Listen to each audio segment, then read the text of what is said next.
Hello guys. In previous lecture we have seen the various method of dewatering. ठीक है। अब इस session में हम लोग देखेंगे स्किन फ्रिक्शन, ये इम्पोर्टेंट है, एंड अंडर रिम्ड पाइल।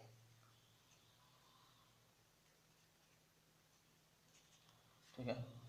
तो स्किन फ्रिक्शन ये डिस्कशन किया जा चुका है। स्किन फ्रिक्शन क्या है कि जब भी डीप फाउंडेशन होता है, ठीक है, तो ये जो फाउंडेशन मटेरियल है, इसका जो बॉडी है, सरफेस है, इसमें और यहाँ जो सॉइल है, ठीक है, इस सॉइल के बीच जो भी मेरे फ्रिक्शन पाइल होते हैं, ठीक है, जो फ्रिक्शन पाइल होते थे, तो इस बीच एक फ्रिक्शन लगता था। ठीक है।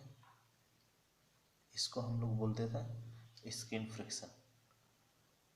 ठीक है। लेकिन क्या है कि एक नेगेटिव स्किन फ्रिक्शन होता है, नेगेटिव स्किन स्किन फ्रिक्शन। ठीक है। अब ये क्या है कि जब भी मेरा जो सॉइल है, ठीक है, ऐसा जो कंडीशन होगा,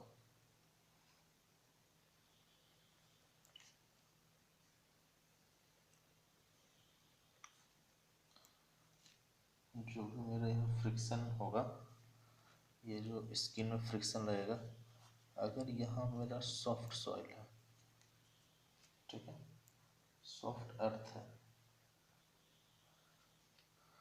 या फिर सॉफ्ट और से लूज, ठीक है, इधर मेरा स्टिफ और डेंस है, तो उस केस में जो इस स्किन फ्रिक्शन होगा, स्टिफ का केस में क्या होगा, इसका अपवर्ड है, जो इसका डायरेक्शन क्या होगा, अपवर्ड, मतलब ये पॉजिटिव, ये नीचे आना चाहेगा तो ये फ्रिक्शन इसको रोक के रखना चाहेगा।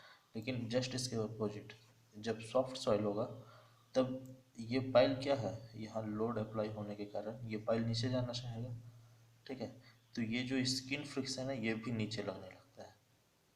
ठीक है। तो it is too dangerous for this pile, क्योंकि ये क्या है, इस नेगेटिव, इस यही जो स्किन फ्रिक्शन लग रहा है, इसको हम लोग बोलते हैं नेगेटिव स्किन फ्रिक्शन। ठीक है। तो ये बहुत डेंजरस होता है। ठीक है। इसके कारण जो मेरे सेटलमेंट है, ये ज़्यादा हो जाता है। ठीक है। तो इन सॉफ्ट एंड सॉइल और loose loose clay, loose soil, क्या होता है कि जो भी मेरा फ्रिक्शन का डायरेक्शन है वो अपोजिट हो जाता है, जिसके कारण उस फ्रिक्शन को हम लोग बोलते हैं नेगेटिव स्किन फ्रिक्शन। ठीक है।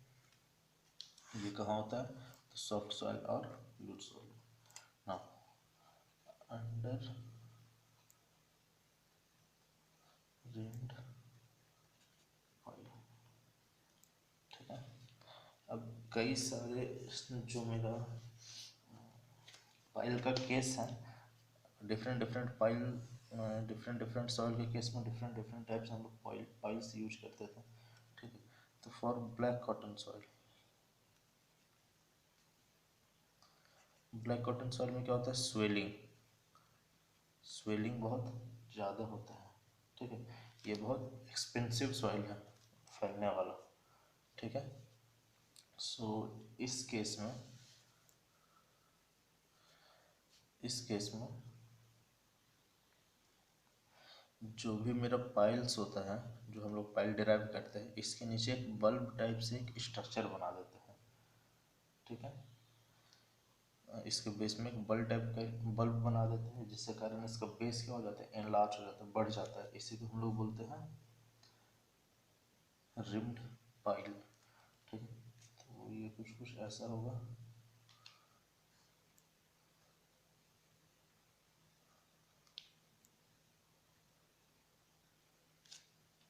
ठीक है।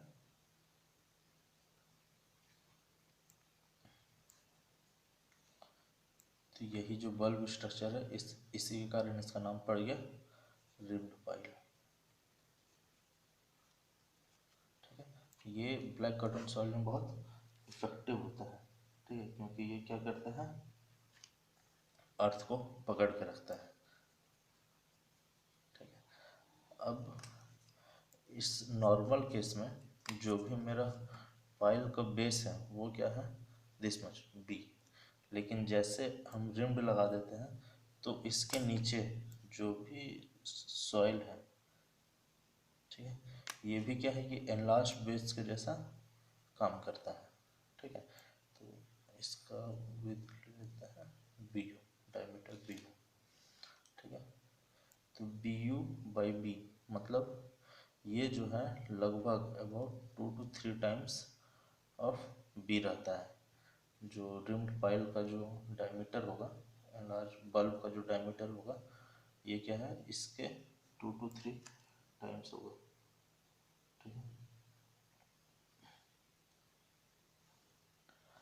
अगर इस फाउंडेशन में एक रिम है तो उसको हम लोग बोलेंगे सिंगल रिम्ड पाइल। अगर दो रिंग है, दो बल्ब है, ठीक है, एक बल्ब एंड ये सेकंड बल्ब। ठीक है, तो इसको बोलेंगे हम लोग double ring pile. It is double reamed pile. Okay, इस डिस्टेंस को बोलते हैं बकेट लेंथ। ठीक है, it is first under ream and it is second under ream. ठीक, इसका एडवांटेज क्या है, ये सॉइल को पकड़ के रखता है। मतलब क्या है कि जब भी मेरा स्वेलिंग होगा, स्वेलिंग कहाँ होगा, टॉप मोस्ट पोर्शन में होगा, तो ये क्या है, इस स्वेलिंग का इफेक्ट नहीं होगा इस पे, यहाँ पर ये एंकर्ड है। ओके, इसके कुछ डिसएडवांटेज हैं। ठीक है, क्या अच्छा, एडवांटेज क्या है, तो can be used in black cotton soil. ठीक है, load carrying capacity is high. ठीक है, डिसएडवांटेज क्या है होगा इसका,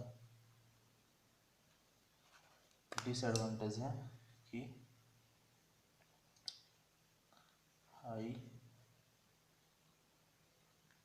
कंस्ट्रक्शन कॉस्ट। ठीक है, इसके लिए स्किल्ड वर्कर चाहिए। ठीक है, सुपरविजन भी क्या होना चाहिए, स्किल्ड सुपरविजन होना चाहिए। तो ये कुछ कुछ केस है जिसके लिए जो कि इसका डिसएडवांटेजेस है। ठीक है, अब क्या है, जैसा हमने तो देखा कि ये ब्लैक कॉटन सॉइल के लिए सूटेबल है, और वैसा सॉइल जहाँ पर अर्थ का जो मूवमेंट है, ग्राउंड का मूवमेंट है, ठीक है, ग्राउंड मूवमेंट अगर, ठीक है, किसी भी कारण से हो, या तो वो सिस्मिक हायर सिस्मिक जोन हो उस कारण, या फिर सीजनल वेरिएशन के कारण से, उस जगह भी हम लोग इसको अंडर रिम्ड पाइल को प्रिफर करते हैं। ठीक है, सो नाउ अभी और कुछ कुछ प्रॉब्लम्स होते हैं फाउंडेशन जब भी बनता है, तो उसमें कुछ कुछ प्रॉब्लम होते हैं। ठीक है, अभी हम लोग वो प्रॉब्लम देखेंगे और उसका रेमेडीज भी देखेंगे। ठीक है, तो अलग अलग प्रॉब्लम क्या है, तो पहला प्रॉब्लम अनइक्वल सेटलमेंट। सेटलमेंट कैसा होगा, अनइक्वल सेटलमेंट, ठीक है, ये सब सॉइल के कारण हो सकता है। तो इसका रेमेडीज क्या क्या है, ठीक है। अनइक्वल सेटलमेंट है तो जो मेरा फाउंडेशन है, foundation should rest on rock और हार्ड मूरन, ठीक है।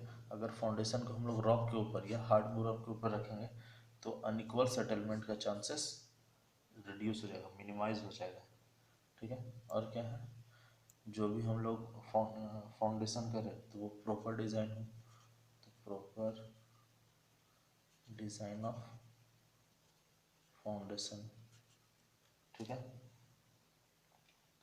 दूसरा अगला इसका रेमेडी क्या हो सकता है कि जो भी मेरा मैक्सिमम प्रेशर होगा, ठीक है, फाउंडेशन पे, वो मेरा safe bearing capacity of subsoil से कम हो, तो therefore maximum pressure should be less than safe bearing capacity of soil, ठीक है।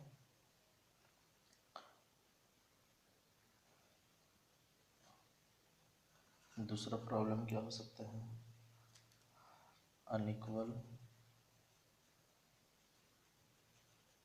सेटलमेंट ऑफ मेसोनरी स्ट्रक्चर, ठीक है। अनइक्वल सेटलमेंट मेसोनरी का हो, ये क्यों होगा, क्यों हो सकता है कि जो क्योंकि हम लोग जो मोटार यूज कर रहे हैं, ठीक है, वो श्रिंक कर जा रहा है आफ्टर सम टाइम्स, ठीक है। क्योंकि मोटार श्रिंक क्यों कर जाता है, जब भी हम high strength grade of cement use करेंगे, जैसे OPC 53 ग्रेड, ठीक है, इसको अगर हम यूज़ किए फॉर मशीनरी पर्पस तो ये रिड्यूस हो जाएगा, ठीक है, जिसके कारण श्रिंकेज हो जाता है सीमेंट मोटार का, ठीक है, तो इस कारण सेटलमेंट हो सकता है, ठीक है। तो इसका रेमेडीज क्या क्या है, ठीक है। रेमेडीज है जो भी मिशनरी वर्क होगा, missionary work should be done evenly, ठीक है। और क्या है, जो हम लोग वॉल रेज करेंगे वो not more than 1.5 metre per day कितना 1.5 मीटर से ज़्यादा नहीं करेंगे, ठीक है, क्योंकि इसको प्रॉपर केयर का भी ज़रूरत है, ठीक है। हम लोग बहुत लीन और बहुत स्टीफ मोटार यूज नहीं करेंगे, ठीक है। इसका वर्केबिलिटी हम लोग चेक कर लेंगे, ठीक है। अगला प्रॉब्लम क्या हो सकता है, अगला प्रॉब्लम हो सकता है मॉइस्चर विथड्रॉवल फ्रॉम सबसॉइल से मॉइस्चर विड्रॉ हो जा रहा है, मतलब कि जो भी मेरा वॉल है वहाँ पर वाटर मार्क आ सकता है, पैचेस आ सकता है, ठीक है। तो ये किस कारण से होता है कि जब भी चेंज इन वाटर टेबल होगा तब ये क्या है, मॉइस्चर आ सकता है वॉल में, ठीक है। तो इस केस के लिए क्या करेंगे, इसका रेमेडीज क्या है कि जो भी फाउंडेशन डिज़ाइन करेंगे हम लोग, फाउंडेशन जो डिज़ाइन करेंगे वो प्रॉपर होना चाहिए, ठीक है, प्रॉपरली डिज़ाइन होना चाहिए। और बेटर क्या रहेगा कि यहाँ पर हम लोग डीप फाउंडेशन डिज़ाइन करें, ठीक है।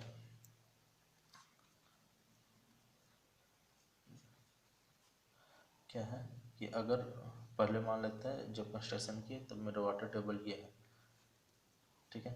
अब क्या है, कुछ दिन बाद वाटर टेबल कहाँ राइज हो गया, ये 2 के पास। क्या होगा, यहाँ से अपलिफ्ट फोर्स लगने लगेगा, मतलब ये मेरा फाउंडेशन क्या हो जाएगा, कमज़ोर हो जाएगा, ठीक है। तो इस कारण से सबसॉइल क्या है, सबसॉइल के थ्रू मॉइस्चर हमारे ऊपर जाने लगेगा।